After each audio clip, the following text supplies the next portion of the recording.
Development announcements continue to be made on the west side of the river in Ascension Parish. There's a push for a new hospital from the WAFB team now. A distinguished architect who helped design the world famous Superdome 5 decades ago is suing a public entity in Ascension over a breach of contract. He says he was hired to draw up plans for a renovated hospital in Donaldsonville, but when it came time to pay for his work, the public body that controls the budget pumped the brakes. Our chief investigator, Chris Nakamoto, spoke to the architect and the CEO of the hospital as this matter is now tied up in litigation. Chris. Good evening, Liz. The contract was signed by the architect and a hospital administrator in November of 2018. Nearly $800,000 in, and 7 years later, that architect says he's still waiting to be paid. These blueprints were supposed to be a bold new beginning for this building. A shiny new lobby, waiting area, overhaul of patient rooms, and a facelift outside, all part of the plans to freshen the feel of the aging West Ascension Hospital. The hospital, nestled deep inside Donaldsonville, has served the city for nearly 6 decades. There was a question about whether we should go new or renovate. Henry Chauvin drew up those renderings. For the past 65 years, he's used his ability to design projects with purpose. Chauvin says at the age of 83, he's one of the last surviving architects who worked on the exterior walls of the iconic Caesars Superdome in New Orleans. Despite decades of determination for the work he loves, he's now in a fight at his old age, demanding compensation for the work he performed for the hospital and other experts he now has to pay. I never sued nobody in my life, but I mean, I owe my engineers, I owe other people.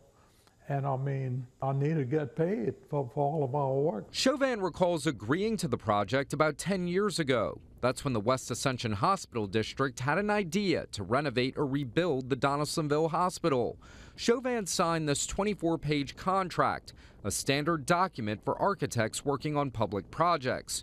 But once the work was complete and Chauvin submitted a bill for $484, nothing happened.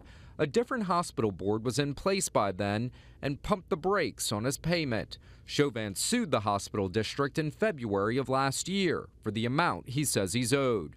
The contract, which has no amounts, uses a percentage system for things like the design phase, construction phase, and procurement process, a common practice for architects, according to Chauvin. We just went ahead and used the standard state fee.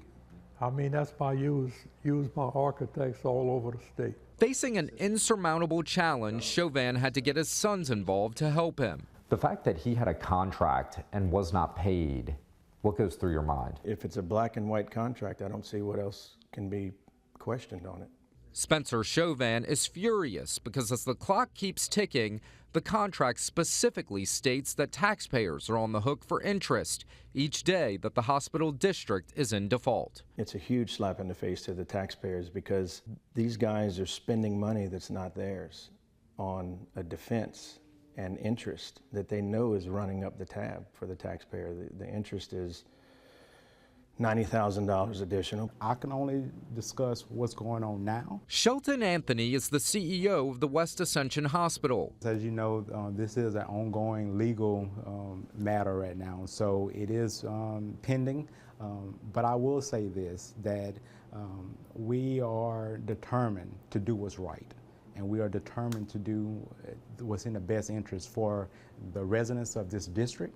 Anthony acknowledged money is not the issue as to why payment was stopped, but said because of the litigation, his hands are tied getting the architect paid. I don't see that financially there is a problem. According to Anthony, the West Ascension Hospital is licensed for 25 critical access beds.